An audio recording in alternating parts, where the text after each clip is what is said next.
All right, so this would technically be the... All right, so this is lesson 6. So this would be, according to our classes that we're teaching and everything, this would be the last class we have in VRC for this. Apples. We'll be covering the same material on Wednesday, so I guess technically second to last, but last lesson. This is also a concept which personally is one that's near and dear to my heart. It's software design, software architecture. And to be clear, you can build an entire working program with little to no understanding of any of this. And some of the stuff we're going to cover here may not really be directly applicable for a lot of people right now, but it's useful to know. And yeah, and I guess let's get started. Just wanted to prefix all that with that. Prefix this with that. So today we're going to be covering software design, which I just lost my hand. Brilliant. Technical issues. All right, so today we're going to be covering software design. And where exactly do I start with what software design is? So to give a very short explanation, for a lot of people here, the general thought process is I'm going to start writing something immediately once it comes to mind, right? And that seems to make sense for a small program or a small application. It makes very, very, very, very little sense whenever you get to a larger scale application, say something you're working on for multiple hours, days, months, potentially. In that scenario, you kind of want to have an idea on exactly how you're going to go about designing and building your application. So, ideally, you do the design consideration before you start building it, but you can obviously revise it, change it as time goes on. So, this would be a couple-minute plan, such as you sit down for a couple minutes and you're like, okay, I need these classes, these functions/methods, and I need to accomplish the following goal. Or it could be something that takes multiple hours that is a multiple page document. So, to be clear, more readable code and more well-designed applications does not necessarily mean it works. It's also a really important concept if you're working and collaborating with other people. So if you're working on a team of really anything more than like 2 or 3 people, you're going to want to take design into consideration and ideally make sure everyone is on the same design. Otherwise, you're going to end up with a different opinion and a different design consideration from everyone, and it's next to impossible to work together. And from personal experience, so having been an engineer in the field for, I guess, about 10 years at this point, this is like good software design and knowing when to step back on building your application is one of the biggest differentiators between a okay developer or average and someone who is exceptional. So, and the reason for that being, when you have a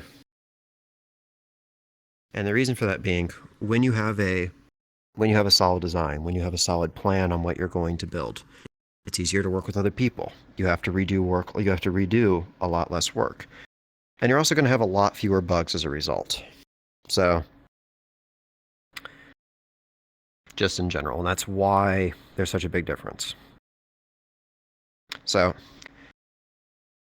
we partially got into this a little bit with data structures, right? Like the thought process on a data structure, how am I supposed to know when I'm going to use this? You would know to use it because you stepped back and planned out its use, what you were going to use for. And in general, pretty much everyone here has made a plan for how they are going to use their application or how they're going to build the individual parts. You just probably haven't written it down on paper. So, and it becomes more and more so. Proper design becomes more and more important as the problems become more complex. So, all right. And of course, the more bugs you have, the worse your design is, the more bugs you're going to have because you've made it, in many cases, more complex than it needs to be. Speaking from experience, been there, done that. This is also a fun note. So this is actually a fun note. So the more senior you are, the more important this becomes. So for example, at a certain level, when you are doing, like, if you are a more senior engineer and everything, you're realistically going to spend easily 20% of your time, if not more, just doing design. So as time goes on, it becomes more and more important how you're designing it and what the high level is than the individual lines of code you've written. So with all that being said, and no, we're not going to cover how to put together an organizational document on how you like for a large application. We're going to be covering some high-level concepts on how you would organize your code and a few best practices. So one of the best and easily most addressable solutions is when you're using it when you write a function, right? The name of your function should say exactly what it does, right? So if the function name is clear and concise, you're going to be able to tell exactly what it is without even having to read the code in the function. It's also a great opportunity to avoid duplicating code. I will say a giant ampersand on this. You can very easily, when you are trying to avoid duplicating anything, end up creating something that is way more complex than it needs to be. There is a trade-off between perhaps slightly similar pieces of code and having way more functions than you need.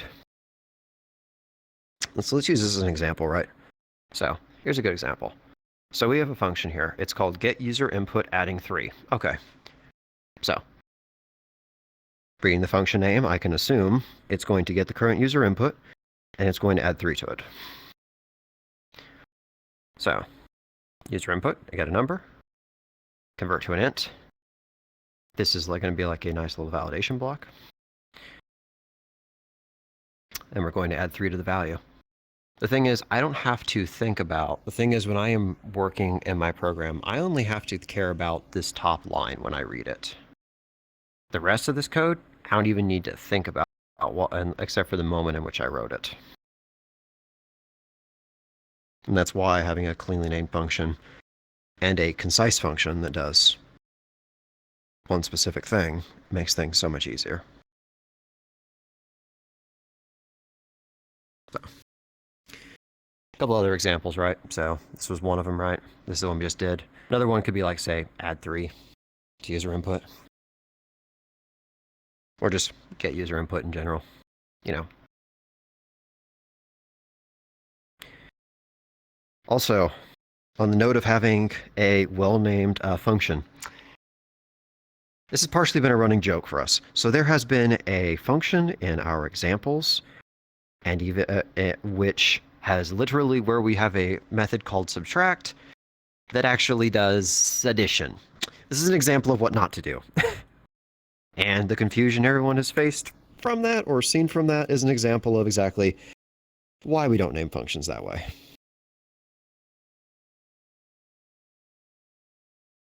So, as a guideline, if you can't understand what the function does at a glance, it's probably too complex. And you want to break it up into more functions. So, for example, this function does some magic stuff to numbers and stuff, I think. This, I can't even, I'm not going to know what this does unless I actually open up the code, which I shouldn't have to do. Okay.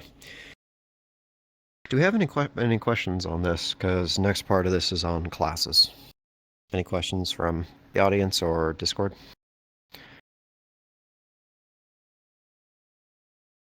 Or Twitch?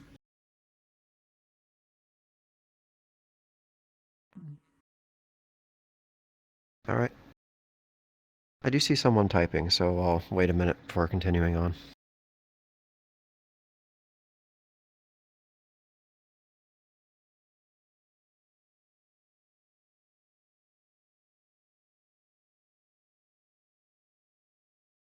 Should probably mention it doesn't matter how long the name of the function is, it only matters if the name can describe it. Yes and no. So, yep, I completely agree. So, I do agree that there's like a balance, right? Like if the function name isn't basically an entire sentence, maybe that's a bit much. But on the same token, a simple one-word function may not be enough. May not be very clear. So, yeah. So on the topic of does the length matter on the function, right? On how does the length you've used for the function name, does it matter? You want it to be descriptive enough to explain what it does, so not a single letter or a single word in most cases. But you also don't want it to be so long that you have something like this that is completely unreadable, because what's eventually going to happen here is I'm going to open this in my editor, and I'm going to do what is, and a lot of editors, and what a lot of engineers will do is they'll do a split view on files. So they may have 2 or even 3 files open. Part of the reason that some people like really large monitors, right? Because you can open more files at once. In which case, I can't do that because this thing is so large that now I have to scroll to the side in order to read it.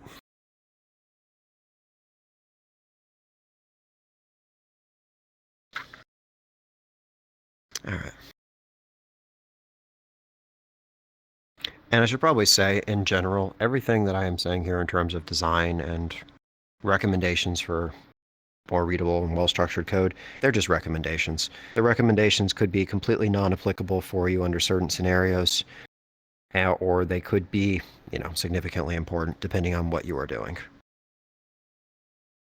Like, for example, we're going to have something on classes here, but there are cases where you may not even want to use a class.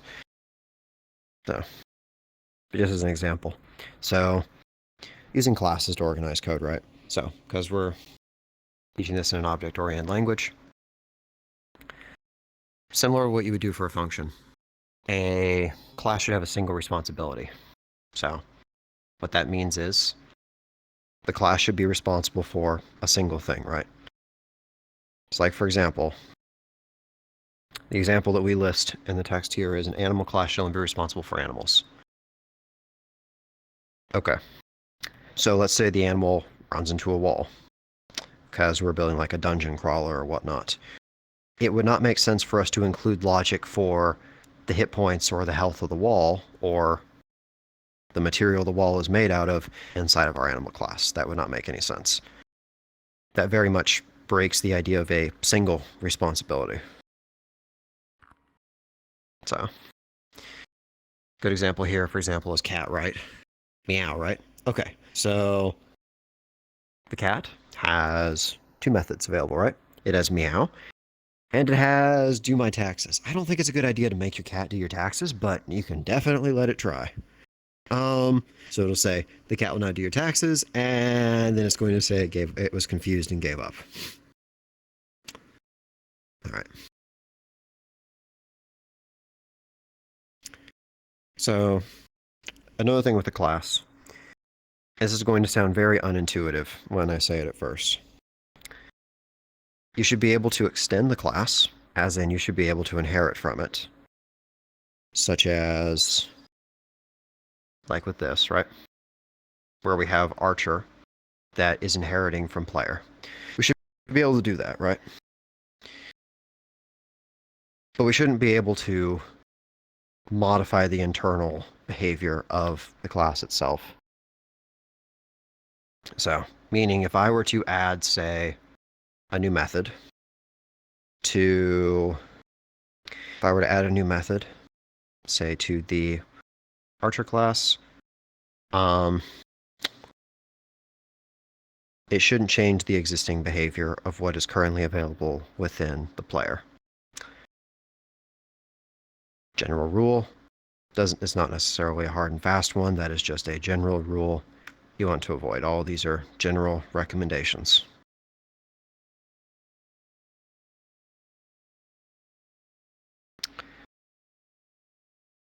In this case, in this example, we're actually just completely overriding the attack that we're doing. So Also a good way to handle things. So,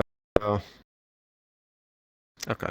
This is the most common one that I think I've seen so far with regards to organization within the worksheets and the class is using files to split to organize code.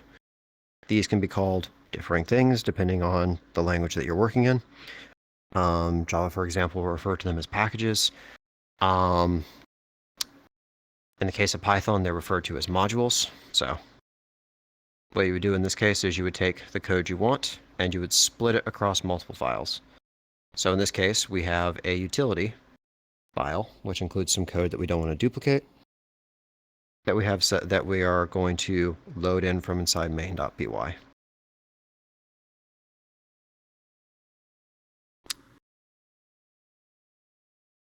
So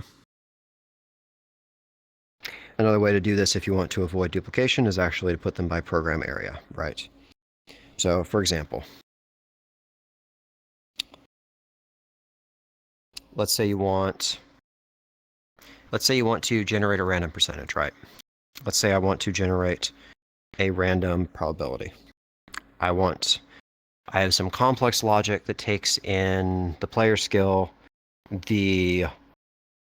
let's say a random number that was generated when the player opened the program, and whatever else is going on the screen, such as the number of enemies present. And I want to generate a random number that I can use in a game for that. In that case, that's going to be fairly complex logic. I would want it to be in a separate file because I want all that logic grouped together, and I don't want to deal with that complexity while I'm working through the rest of the application. Another example here might be, for example, code to control a world map, right? So realistically, the only thing I need exposed to the world is the ability to move and interact with what's on the world. I don't need to see the data structure underneath of it. In fact, a lot of the time, if you step back and you think about what we have currently available on like standard methods and standard libraries that are available within Python, they do a very similar pattern here. Like for example, there is going to be whenever you attempt to, for example, use a sort operation in Python, it's going to use a data structure under the hood. You never have to see that, you never have to think about that. But it does it under the hood, transparently from you. Similar concept here of, abstracting away these complexities to make it easier for us to work with the high level of the program. All right.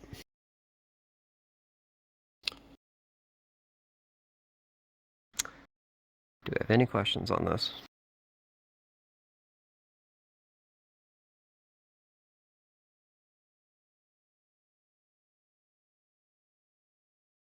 Go for it.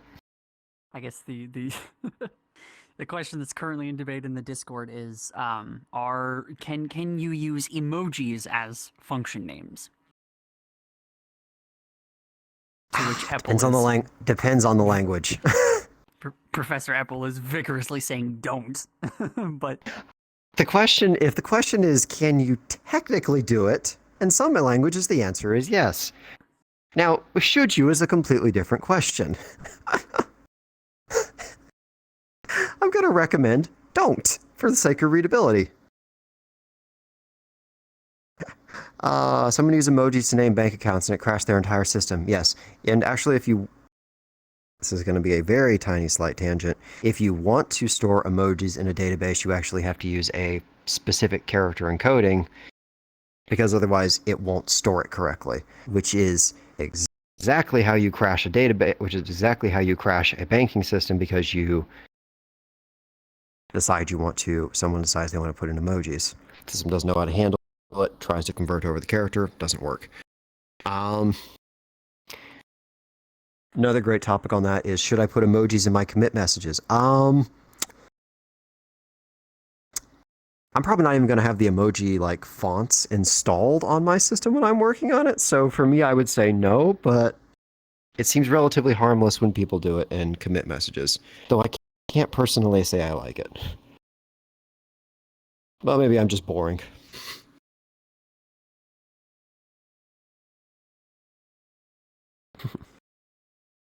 All right. Do we have another question? Yes. Go for it. One from. I'm going to mute on Discord so people can hear me this time. What is the difference, or how does kebab case differ from snake case? Great question. And it may be hard to see on the video, and it'll be a lot easier to see in the slides. Whenever they're actually handed out. So snake case is an underscore. Kebab is a hyphen. So like a hyphen, like being like symbolizing like a kebab or running through the words. Snake case symbolizing like a snake, where you've got like little underscores between each word. Camel case, while we're on the topic, is first is the first character lowercase for the first word, the second word uppercase, while Pascal case, which yes, that does come from the language Pascal, it is capital letter for each word. You also have some languages, like for example Java, where they will be like, okay, use camel case for variable names, but use Pascal case for class names. Whereas Python is basically, please use snake case for variable names and the like. And I want to say it's Pascal case for if you're using classes, but I could check the official Python spec on that. I would have to refresh my memory on it. That's what we've been doing on the examples so far. Cool. Yep. So the fun part is these are just a few working examples of this. So you know how you can name of conventions that are going to be recommended to use. Different languages are going to have different examples. Different teams will have different implementations. Different projects will have different implementations. Most of the time, you'll have tooling that tells you, I'm not following the convention, and it will tell you, please change this.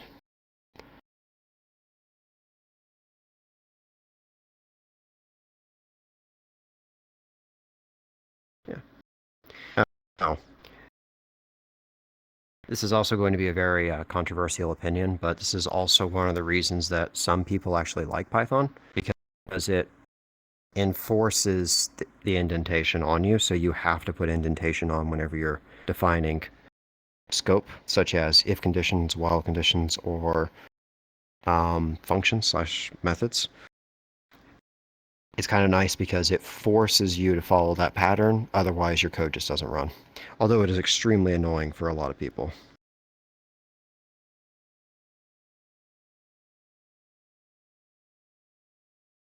So people may have seen this while they were working through replets and everything, but occasionally you'll see things like warnings.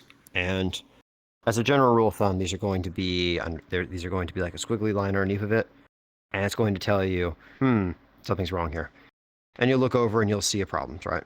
So for example, it'll say unexpected indentation, unindent not expected. Okay, lines 3 and lines 5. Okay. In this case, it's complaining that this is over too far, and it's complaining this is not over far enough.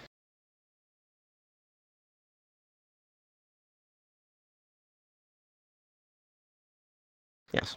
So more often than not, when you get a warning in your code, it's a suggestion that you have done something wrong, or that you are doing something that is not following convention, or you're doing something that might trigger an edge case. One of my favorite examples is something that seems very benign, and I'm going to use JS on this, and I know the full opinion people have about that language. Maybe this is one of the reasons people don't like it. But to use JS as an example in its specification, double equals does a comparison, right? Triple equals does a comparison which also checks the type. These do not do the same thing. So, for example, if I have 1 as a string,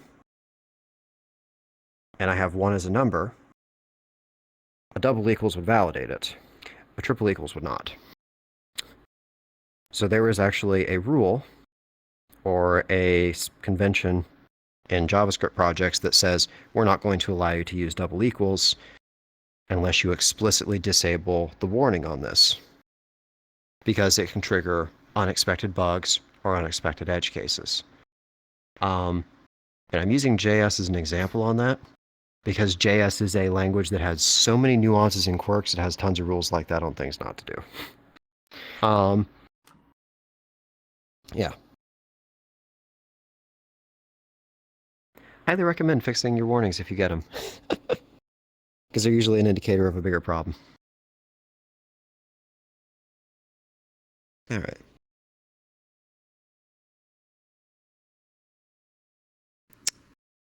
Okay.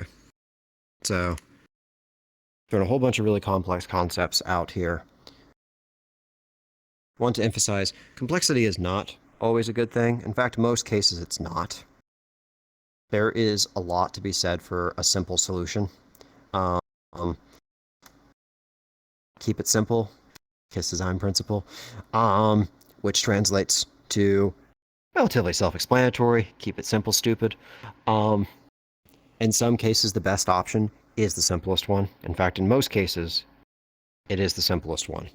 So if you have to step back and you're trying to understand how does me organizing this code make things any more readable or any easier for me to understand? And the answer is, I see no way this benefits me, then probably don't structure it that way, because you're just adding complexity without really any benefit. Not really a hard and fast rule on how you structure things or how you organize them, on whether or not, on how much complexity is good versus how much versus not enough. It's a balance between the two. And it differs very much from engineer to engineer and project to project. So it's ultimately a judgment call. And sadly, that's a judgment call that you really only get better at the more you do it. So I can tell stories about completely over-engineering solutions that I have done in the past where it was 5 times as long as it needed to be and significantly more difficult to maintain.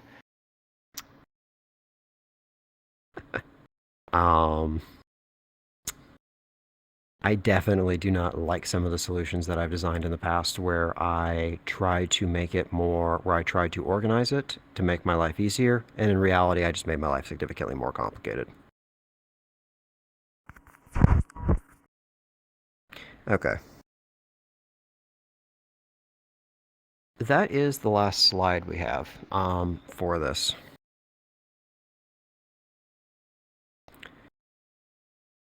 So I'm going to open this up to questions. And I realize I've flown through a lot of information very quickly. So if there's any questions in general on this area or on the slides previously, or someone wants me to go back through a specific slide or area, by all means I can do.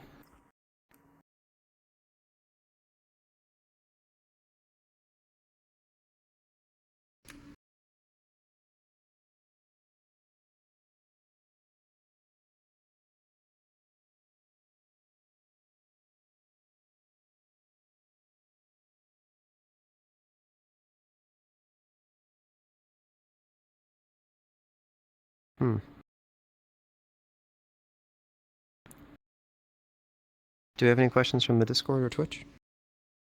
There's one, but I think they're typing it out. All right.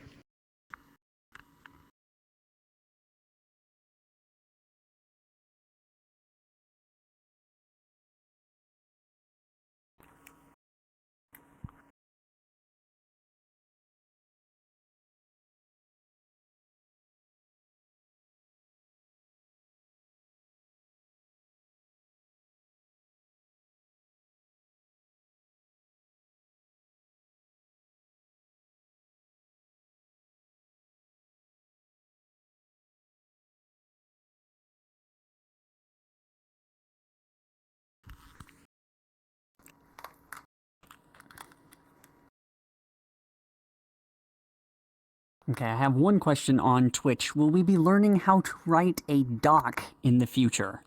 I'm assuming, like, documentation or...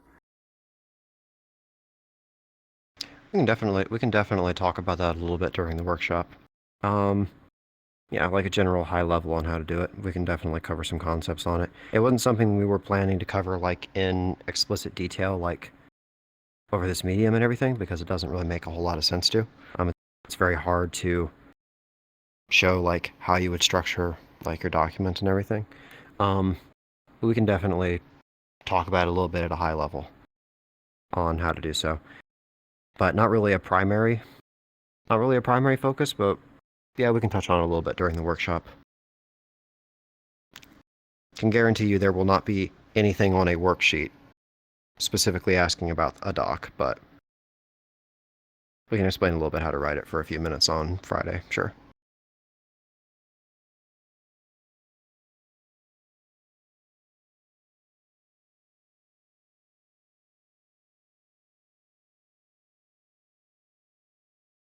All right. Well, if we don't Couple have, more well, if we people. don't have, go for it. One or two more people typing questions. One All right. asking has a specific C++ question, I believe. I am not going to be able to answer that from here. Okay, I was gonna say, question is, how do you how do you hook a games assembly DLL to render a menu using internal game UI? Ooh, I need to check the documentation on that.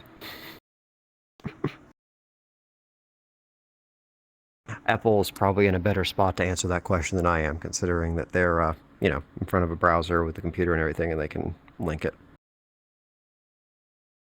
Apologies.